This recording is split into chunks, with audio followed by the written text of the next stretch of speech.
Okay, what we're going to do now is just go through, but what we're going to use are your thoughts that will inform a feedback and discussion to the panel that we're going to get assembled at the front so we can generate more conversation. So if I can come to this table starting off, and if you can just give us your main points, which question did you answer? We got a microphone. So we were answering the how do we better promote quality of medical training, the following, and it was provision of curriculum relevant learning opportunities. And we had a lot of discussion around what can happen in the current environment and the time everyone has available. And a lot of focus on maximising opportunity. So highlighting to resident doctors and blueprinting resident doctors regarding what a learning opportunity is, how to maximise that, and how to maximise the methods of recording that as an opportunity as well. We said that some learning, some of the structured workplace-based assessments take quite a lot of time, but there's lots of learning to be done in very short periods of time on ward rounds, post-take, etc. I think there was discussion around rota design and how that has to, and in fact the whole concept of service versus training and how we integrate the training elements of day-to-day work with the service elements, and not just at very senior levels on sort of board level where there's already, it sounds, a lot of that going on, but also lower down into the middle management and the usual sort of directorate business that goes on day to day, and ensuring that training's integrated into that discussion as well.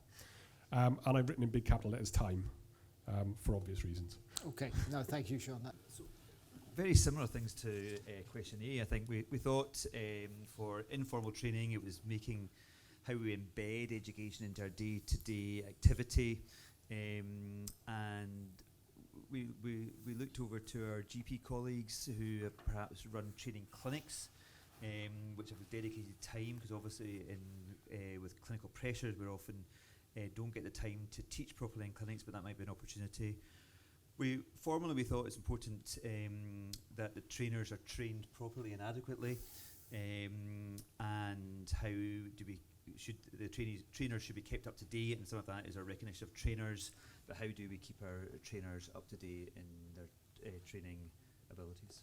I guess the only other things we sort of said was something as well just about the culture regarding feedback, the conflict between trainees needing assessments that they need to pass for the ARCP rather than therefore not particularly wanting to get feedback, which may actually be much more helpful, and a bit more again about changing the culture in that for trainers as well, and that educational governance needs to achieve the same level as clinical governance in kind of what we allow to go through and what we judge as an appropriate assessment.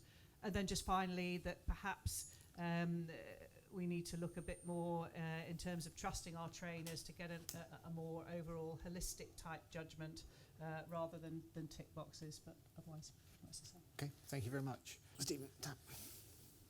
So a lot of these will be probably quite a lot of overlap, I think, with what other people have said for other domains, but we said that for clinical supervision, what's really important is the consistency of relationship between the trainee and the supervisor, which obviously is quite tricky within the confines of rotational training. And then a few points about the time available to supervisors, and we're discussing, how much in the way of PAs you get offered within your job plan, and how that bears out in reality to the way that consultants have to spend their time because of the pressures of the job. We also thought we should probably be a bit clearer about what constitutes clinical supervision. Are we just purely referring to the consultants who are involved, or we also need to think about the roles of the registrars in supervising the more junior trainees as they're going through their career. And then just reflecting that actually a lot of the training in supervision or education, if it happens at all, tends to happen just prior to CCT, and actually whether we should be embedding things like that a little bit earlier. And then from an admin support point of view, fewer points to make, but really just to say that it's incredibly important and it needs to be well resourced, and we need to value their contribution, because if there's nobody to do the administrative support, those tasks and jobs don't go away. They just then need to be done by somebody else, and that's potentially not a fantastic use of some of the educators' time. Extra comments from this table? Anybody going to take a microphone? Nobody wants a microphone. Adrian. Everyone else did the work on this. So again, it's clinical supervision and associated administrative support. So a very basic thing was more positive feedback and appreciation for the work that people actually do. The second was time, which I think is a very common thing that other people have mentioned. And perhaps more formalised support and peer support networks for supervisors. We also reflected that thing about admin support being incredibly important as well. And we were also after a more consistent approach from employers. It doesn't have to be the same thing everywhere, but there has to be a consistent framework within which you can vary what you need to do by local circumstances, local workforce needs, local training need. Thanks. Thank you very much. Just keep it brief, because I think some of the points we've covered, but it's interesting, the first bit for the support of individual doctors, we immediately started with the support for the trainers, because that's where it all starts, including job plan timing and the lack of consistency that still happens around accountability, accounts meaning that the money doesn't always get to the trainers. The training for the role, as well as infrastructure support. We've talked about space also being a particular pinch point these days, with estates having various priorities. And we touched on some coaching and pastoral support for both trainers and resident doctors, and the culture towards that as not being so much a reactive but a proactive approach, as well as improving positive feedback such as the rewards. And with regard to specific support for the resident doctors, individualised learning plans, the space issue came up again with flexibility, and then we heard in the wellness surveys about autonomy. And then a fine balance between fairness and expectations, between service and delivery of education, but fairness and a reality that things aren't always totally fair. And watching out for the gap, the gap that we talked about, being the largest perhaps when you do CCT, and then suddenly you've trained, but for what? Okay, thank you very much. That's very thought-provoking. And Yeah, so I think, Nadia, we've covered a lot of the same topics there, and the first thing we talked about was looking at trainers as well as the resident doctors as well. We also I think agreed that it's just as important for those people who are in locally employed posts, so that are not necessarily in training programs, to have access to the same sort of support. We did talk about wellness, which was one of my favourite subjects, and well-being of the resident doctors as well as the trainers. And the things that they really value is having enough time for their training and time outside of their training, as well as being valued. And so then we talked about workplace culture and how it's the leaders, both educational leaders and clinical supervisors and educators, that set that workplace culture. And that's what we can influence, because the resident doctors feel that that really has an impact on their individual support.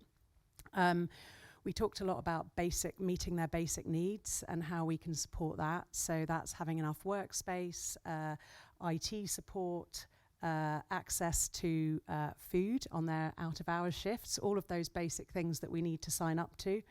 There are a few things that have been talked about, like reasonable adjustments passports. So when doctors have reasonable adjustments made and they move to another organisation or site, they are often forced to start again with occupational health. So there are some basic things that we can do. I think being really clear about what flexible working looks like, and when resident doctors choose to work less than full time, communicating really well what the impacts of that is going to be, kind of logistically, as well as everything else. And yeah, I think we finished with talking about trying to help them make them feel valued. I think what we're hearing is very much what we're all seeing on the ground. You know, not everyone in the room is a physician, although I do have an MRCP by examination, although I'm no longer in that august body. But we're seeing this on the ground across the thing. I'm Jeanette Dixon, I'm the chair of the academy. of Medical Royal Colleges, which is the membership organisation for all 23 faculties and Royal Colleges, and everybody is in the same position. So I think the first thing that we do is we try and share best practice. We've got a very big educational agenda, and we try and share what one college is doing, what has worked for one college, what works for, and bring that round the educator group. So I think that's a really important thing. I think there's something about talking about, again, all the stuff that has come up, what we would call the hygiene factors. But interestingly, I haven't heard anyone, when I talk often with resident doctors, I find they talk about e-rostering as a way to make them feel much more appreciated, much more valued on that, doing the shift. They know it, they have to do all the shifts, they know the shifts have to be covered, but it's that agency. We haven't actually talked about e-rostering, for example, for clinic attendance, for educational opportunities, for lists, and I think that's something that we think about. I think the one thing about the academy is it not only brings together all the colleges, it brings together all the different disciplines. We have a resident committee, but we also have an SAS committee, and it's about utilising everybody there, and it's utilising the value that the SAS doctors can bring. They're often very experienced, they've been around a long time, they know the system, and they can bring a different dimension to that training. So it's about utilising everybody that's there, utilising every opportunity, everybody that's there, and utilising the tech to do that better, I think, is where I would start in my reflection from what I've heard, but also reflecting it back. Other thoughts from the... Yes, please, Alan. Yeah, hi, Marwan Bukhari. I'm MedEd Leaders Co-Secretary and representing the DMEs. We think that one of the things that we talk about a lot is key performance indicators that go with quality standards. And if we have basically something that will tell people, here is the least thing that we expect you to have as a quality performance. This is a key performance indicator. You're an educator, here's the least thing you should be able to prove that you're doing.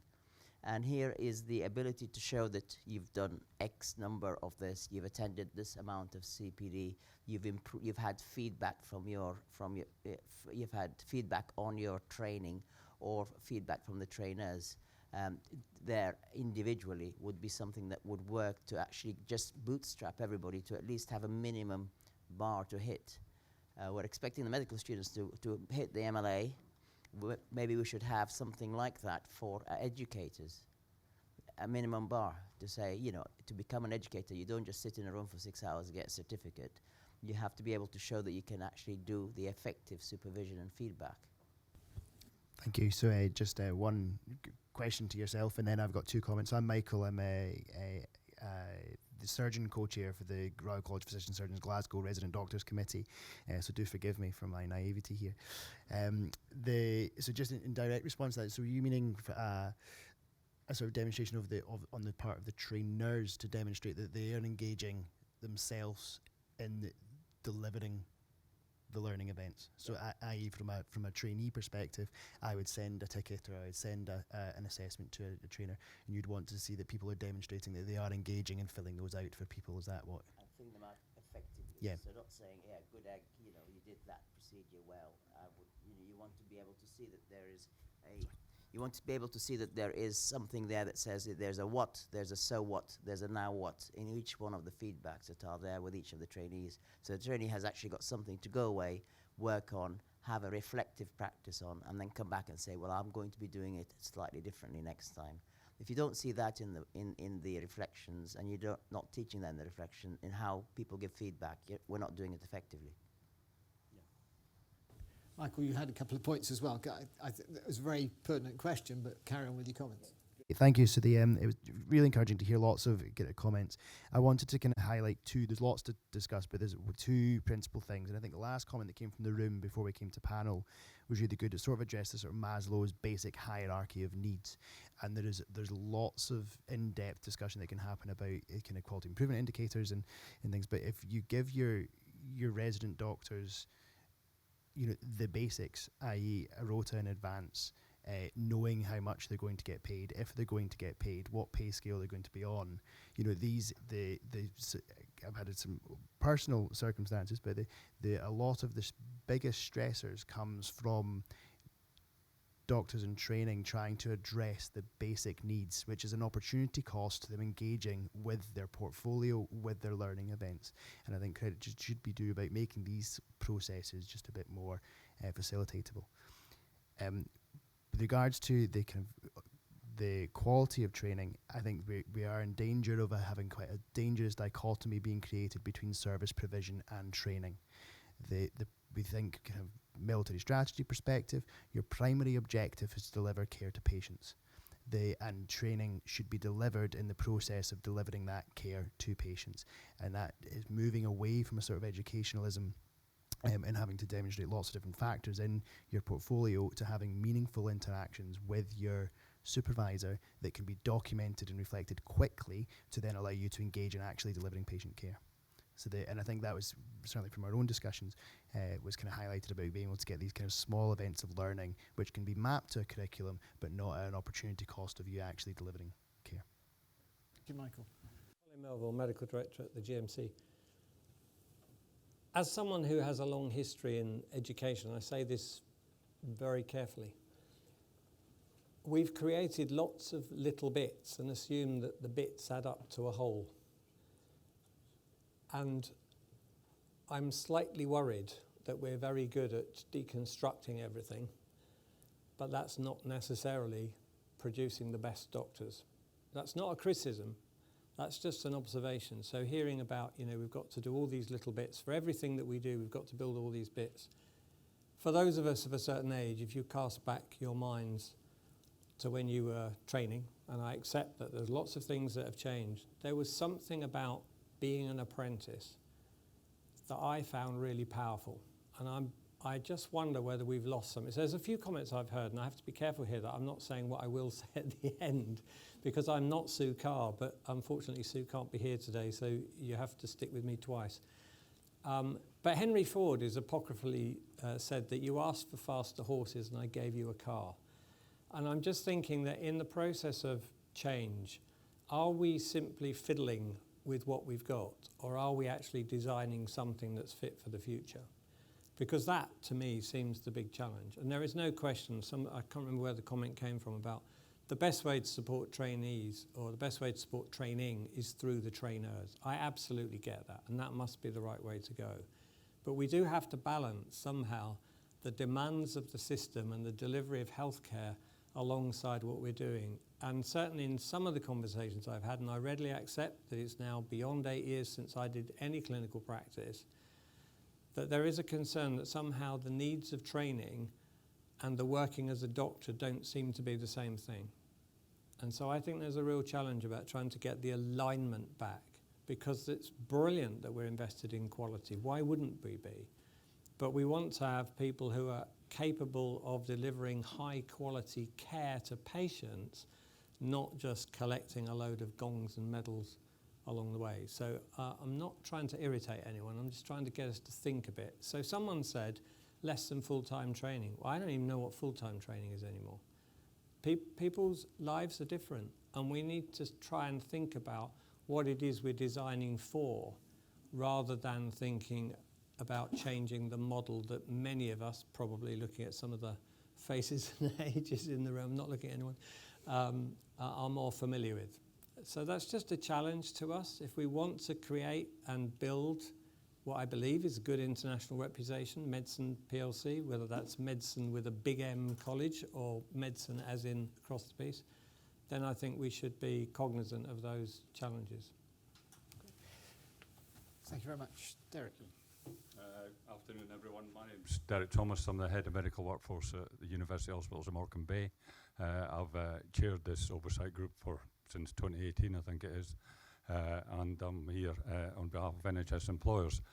But from an employer perspective, first of all, in order to deliver quality, we have to have a workforce. And we've heard a lot about local employed doctors. We've heard a lot about less than full-time training. And we've obviously just brought up, Jeanette just brought up about SES doctors as well.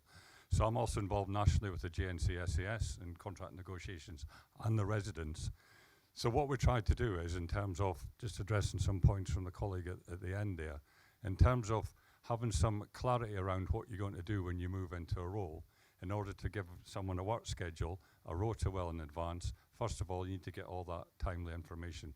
People need to be paid properly. And we heard from the back is about the fact that that's a trainee. That's what we commit as an employer to support the trainee, but we also commit as an employer to support the clinical supervisor and the educational supervisor.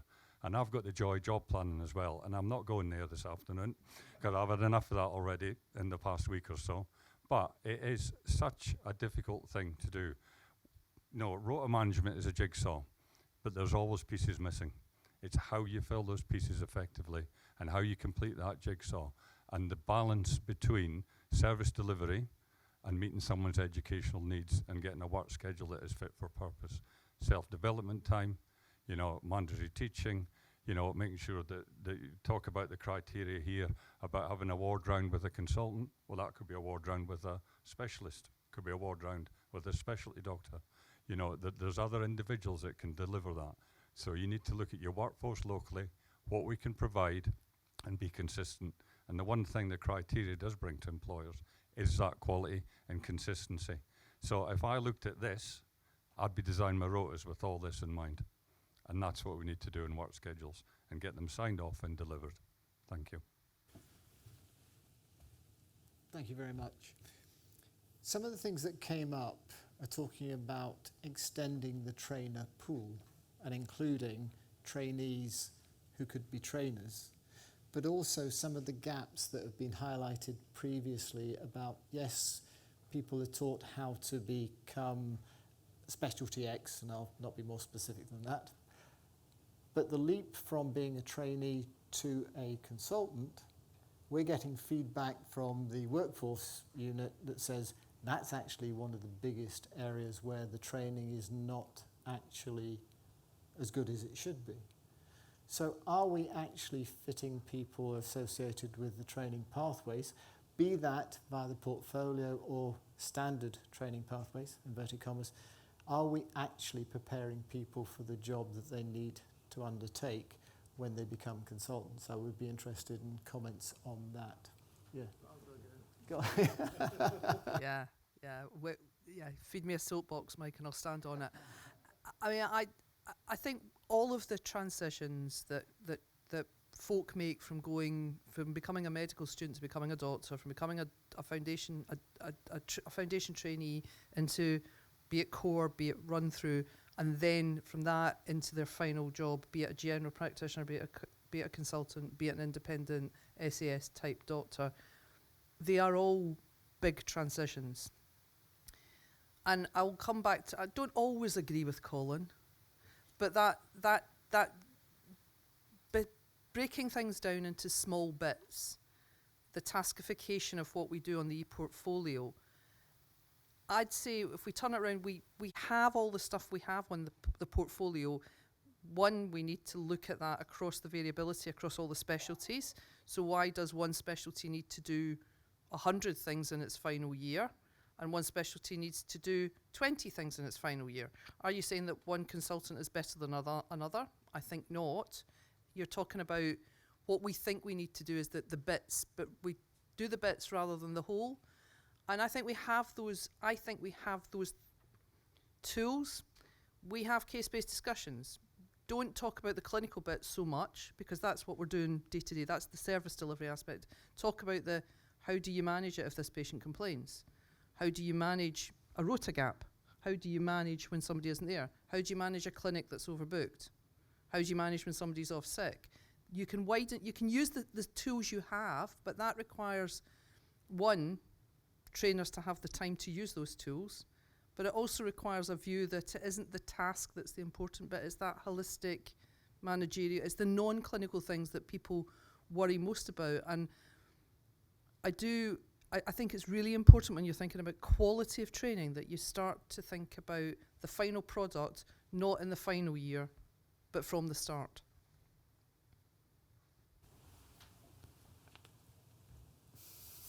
So okay, if I can come into the so I agree, ish. So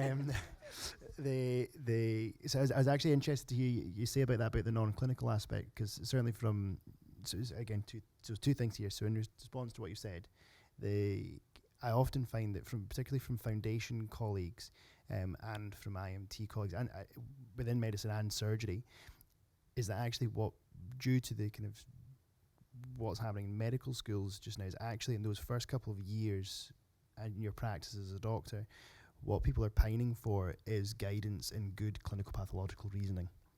And we've come, I think I've graduated over 10 years ago now, but there's been a very strong emphasis on the communication skills standards and the, I don't want to use the term soft skills, but I hope you will infer what I mean by that. But there is a move to where actually when you interrogate people in the workplace setting is actually that clinical pathological reasoning is what's people are struggling with, and we're getting very good. At the moment, we're benefiting by working under some very experienced, broadly trained consultant colleagues who are on their way out. The apologies, but they are. And what's happening now is people are getting good at managing people and putting them into the correct flow strategy. But if you get that wrong at the beginning, then it's a disaster. And I won't go into clinical examples just now, but I've got many.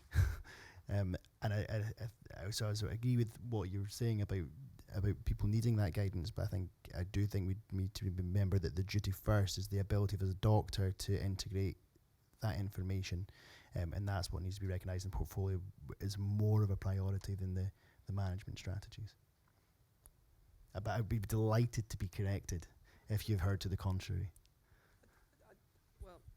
Well, I do actually do educational supervision for foundation trainees, and I find that it's both that they want. It is not just the clinical pathological stuff, which is important, but it's also, but I think that is where the clinical supervision comes more to the fore. I think if you're talking about, I do think there is a bit about what we use the portfolio for and what training is. And I think we need to really think about that. So I think people want to be good doctors, but that isn't just the clinical pathological reasoning, because there's also a bit about if you make a decision, you need to be able to recognise it's a wrong decision, but you also need to sometimes recognise you have to make the decision. You can't procrastinate anymore. So I think we are still agreeing-ish, which as two Glaswegians I think is pretty good. We won't ask whether it's blue or green, definitely not, especially after the weekend. However, yeah. Are there any final points? Yes. One of the things that we've seen implemented and works very well is having a mentorship scheme between senior trainees, junior trainees, senior consultants and junior consultants. And the minute that somebody arrives in a region, you ask them, do you want to have somebody that will mentor you in your first few years? And those that want to do it, we actually have somebody who is a mentorship lead who will connect people with each other. But I'm in a small specialty that I'm sure David here will know in rheumatology that we can actually do that and everybody knows each other. But that's what happens, and that actually helps ease that transition of helping the junior trainees to say, okay, I want to have education as my second bit. I want to have research. I want to have management. Who will I go to actually show me how to navigate the murky first few years of my higher specialty training or my consultant job to get to where I need to be? And having that officially recognized as a role, especially in those of us who are about to shuffle off, might be a very good option. That the job planning as it goes, that once you hit 55, same as the emergency department, saying you should really reduce down to 60% clinical and find something else to do with the 40% left of your time to leave your legacy to the trainees coming through the system. And it already exists in the ED guys. Why can't we have something like that for the physicians?